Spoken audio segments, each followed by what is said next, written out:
Zimbabwe's gold-backed currency may survive after all. We'll talk about the latest news that could save it in this video as we explore.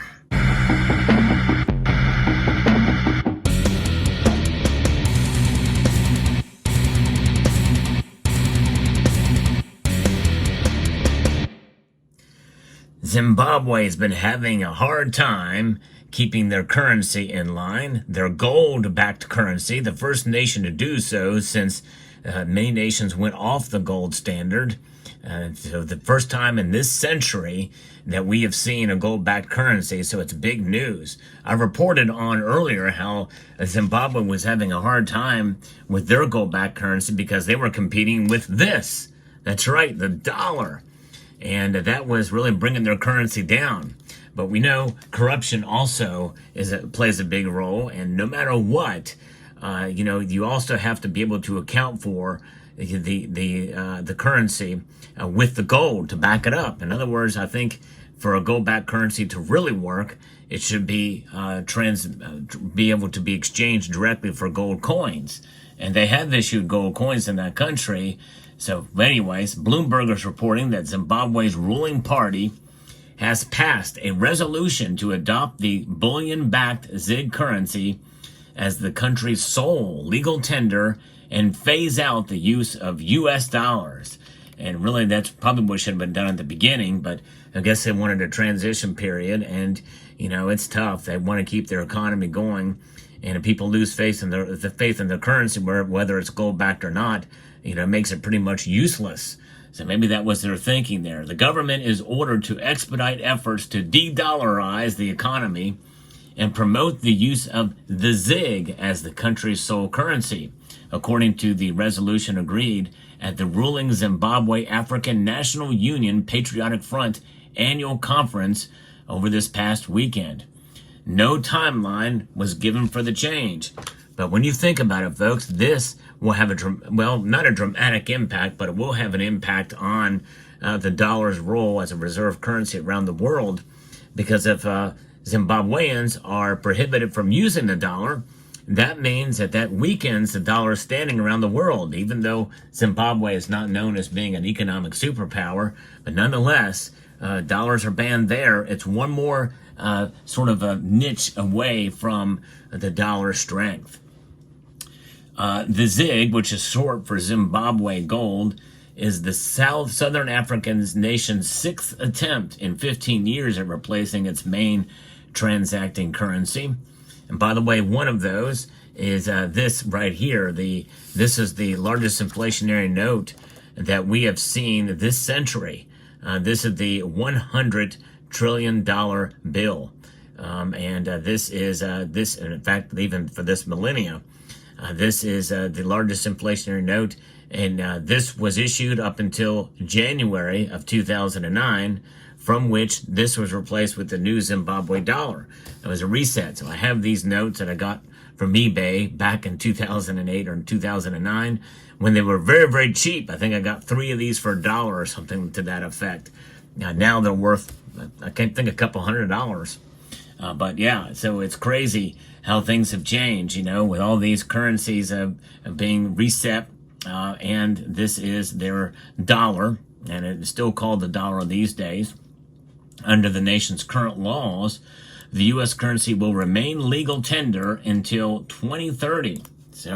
But if this thing goes into effect now, likely it will have at least some impact on dollars being transacted.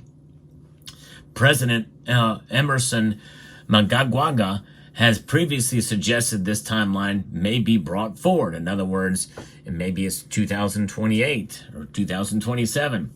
Adopted this past April, the ZiG has faced setbacks, including a 43% devaluation just last month, and calls for it to be abandoned.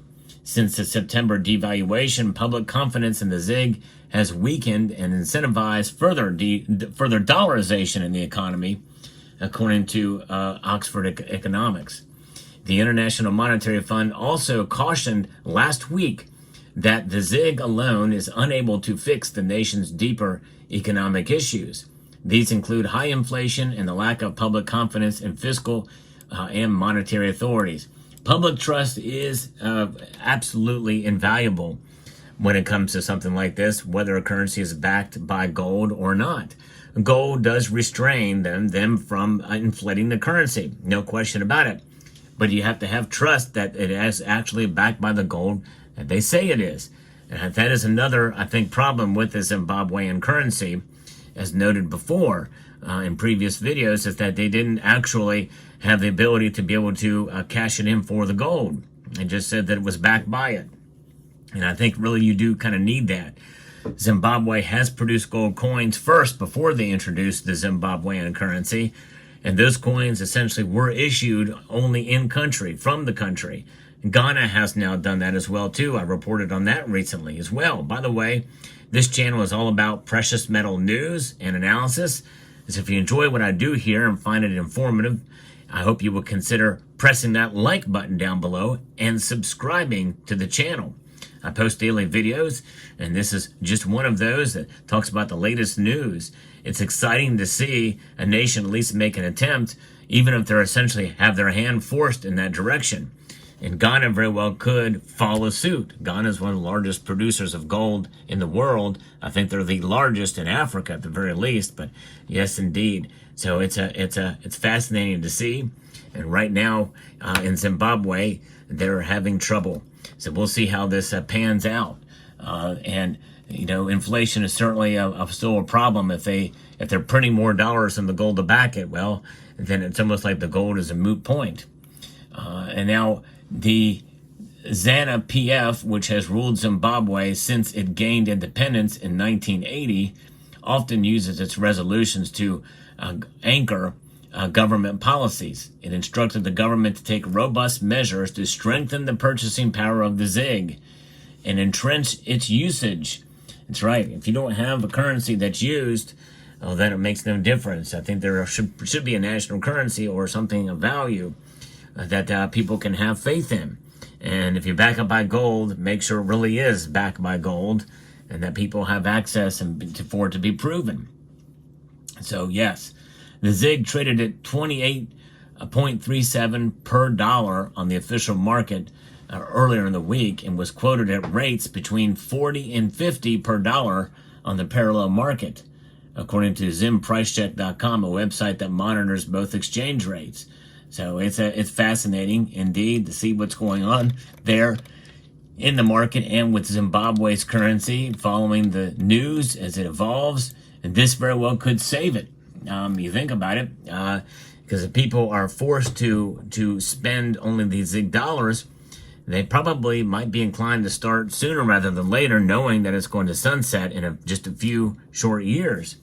And we'll see what happens. But I do think in some ways that's kind of a long time away too. That's about 5 years away from now. And that is possible that, you know, that people will think that's long enough time, but maybe people will be more inclined as the government is going all in essentially on their new ZiG gold currencies. Yes. So let me know what your thoughts are. I think this is fascinating. But in the end, Zimbabweans, they have the opportunity to own those coins. I don't know if they're still minting them. And I don't know if they're going to be doing fractional sizes. Ghana will be doing fractional sizes. And but gold is definitely a powerful thing to have and to own, and maybe even transact with. And I think that is what is occurring to some degree. But if you're going to have paper notes, well, they better be backed and fully backed in order for it to really work this time. So we'll see. I think in many ways it was hanging by a thread before they made this decision, this resolution. Go back ZiG as the sole currency allowed there in their country. Now, obviously, there will be others who will circumvent this law and likely still trade in dollars, maybe behind the scenes or what have you. But I tell you what, if they're going to do that, they might as well just get gold, find other ways to get even some gold nuggets, and likely they probably already are to some extent. So I think the people just need to have the confidence, and the government needs to show the confidence by making it transactable by these banks that have gold on hand. Somebody wants to exchange a gold coin or exchange currency for a gold coin, they should be able to do so, and do it in divisible amounts, not just a 1 ounce size. So fascinating. There you have it. There's the news. Let me know. It's a fascinating topic. Hope you found this video informative, insightful, and educational. And I would like to extend a multitude of gratitude to each and every one of you for taking the time to watch this video. And I want to encourage you to please rate, share, comment, and zig-scribe. Yeah. Put zig-scribe down in the comments section if you made it this far. Zig-scribe. It's a new word for us in honor of the Zimbabwean zig currency.